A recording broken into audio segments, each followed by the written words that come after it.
Steve Hoiles at the Grand Hyatt in Hong Kong, and I'm joined by the one and only George Gregan. George, thanks for your time, mate. Thanks for having me, Hoiles, here in Hong Kong. Who would have thought, mate? Who would have thought? Well, this is my first time here. I dare say it's not your first. It's not my first time, and I tell you what, for your first time, you're looking good, Hoilesy. You've just got a nice, steady pace. Get through the weekend. Well, it's 5 days, so you've got to pace yourself, and it's not a sprint by any means. It is not a sprint. You just got to get yourself in that nice little mid-pack and just keep those legs ticking over. And then you want to save yourself for a bit of a sprint at the end. Kind of go under the radar for the first few days and just hang on, I suppose. It is. Hong Kong is just a great city all the time, but around the sevens, mate, it's just got an incredible energy, and you would have been sensing that, seeing it around. A lot of international tourists always in Hong Kong, but even more so when the sevens is about. So, no, it should be a fantastic tournament and a great few days. And did you play here in the sevens? I played many moons ago, mate. I think you may have been maybe in kindergarten. Possibly. Mate, I was 1994. Yeah. 1995 I played here.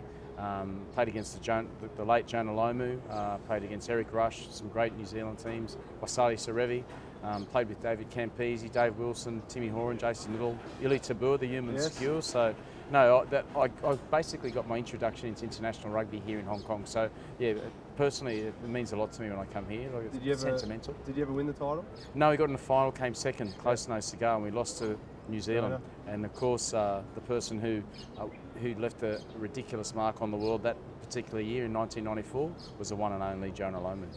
And what brings you back here? What's your official role here in the Hong Kong Sevens? Yeah, my official role, I've been coming back since about 2012, the first time with HSBC as an ambassador with rugby and other sports. And they sponsor, they've been a head sponsor or co-sponsor with Cathay Pacific for a couple of years now.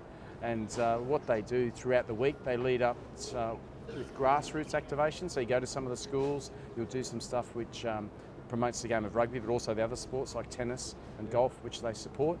And they've often had like a world of sport, which makes kids and families really enjoy participating in those sports. And then on the weekend, you obviously ramp it up. There's a lot of corporate hospitality, a lot of people who bank with HSBC. So we go along there and help them enjoy the weekend and get behind the sevens and have a lot of fun.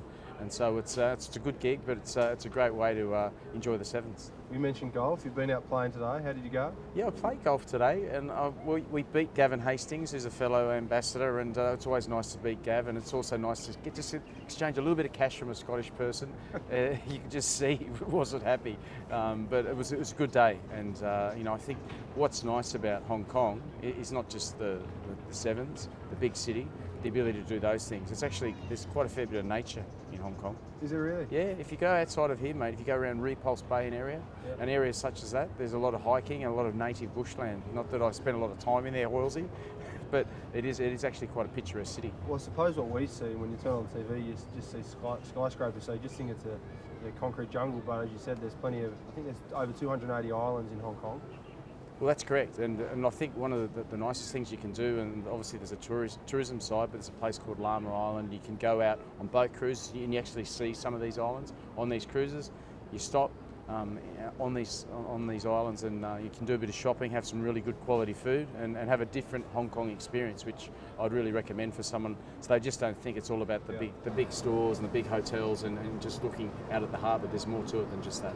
I know you're not a big fan of sharks back home. I wouldn't imagine there's too many sharks in these harbours. Have you had much of a swim out here at all? I haven't had a swim. I haven't dipped my toe in the water, so to speak, Hoilesy, but I reckon if a shark was in here, it'd be desperate. It may have had a knock to the head. It might need a pitch side concussion assessment. It's had an issue if it's floating around in these harbours. But you never know. You never know. There could be a desperate shark. But I think I'll just keep to dry land, mate. It's always been a really good mantra of mine, and it's held me in good stead. You've still got the fear of sharks, obviously? Definitely. Yeah. Big respect for the sharks. Big respect for the sharks. Okay, let's talk about Wallabies now. Wallabies under Michael Cheika have really improved in the last 18 months.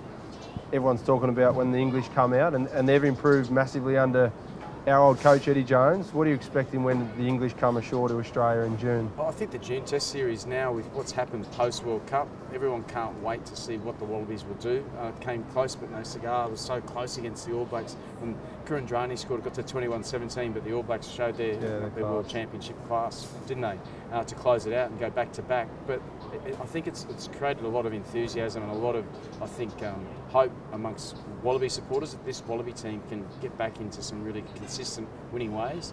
And the best way to start that is when you play those tests in June. And what a matchup.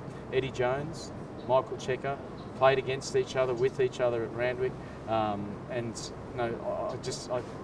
I think what Eddie's done in such a short time with England is fantastic, and it just proves that he's just a world-class coach who should be coaching international rugby, because one, yeah, it's great for him, but the other thing, it's great for world rugby because he improves players, and just look how that England team's responded. So that's going to be an exciting series. I'm sure there'll be a lot of back and forth in terms of some of the chat and the lead up to the games, but it'll be a really good contest. Do you still have much to do with Eddie Jones? Yeah, Eddie's had a huge part of my life, so we keep in contact via email, sometimes the odd text, the odd phone call. He's pretty good on the email replies, isn't he? He's pretty good on the email, always quite short, but very, very quickly responds. But he's a great guy. He's had a big part of my life on and off the field. So I know we'll definitely keep in contact with him, and it'll be great to see him out here in Australia. Even though he'll be wearing that crazy little rose on his blazer, still can't get my head around that, but good, fair play to him. And in terms of the Hong Kong Sevens here, obviously we're going for Australia, and it's been a pretty open tournament. There's the South Africans, the English, the New Zealanders have been going well. Who are you expecting to do well in Hong Kong this weekend? It's a good question. I've been impressed just with the Australian team. Their improvement, particularly their consistency over the last 12 months, has been really, really impressive. They would have liked to have won one of those finals, or all of the finals they've played in so far this year. But the fact that they're knocking on the door is really, a really positive sign, not only for this year, but also going into the Olympics. Hong Kong Sevens, Australia will be thereabouts. South Africa always live. Fiji, this is the biggest tournament for them.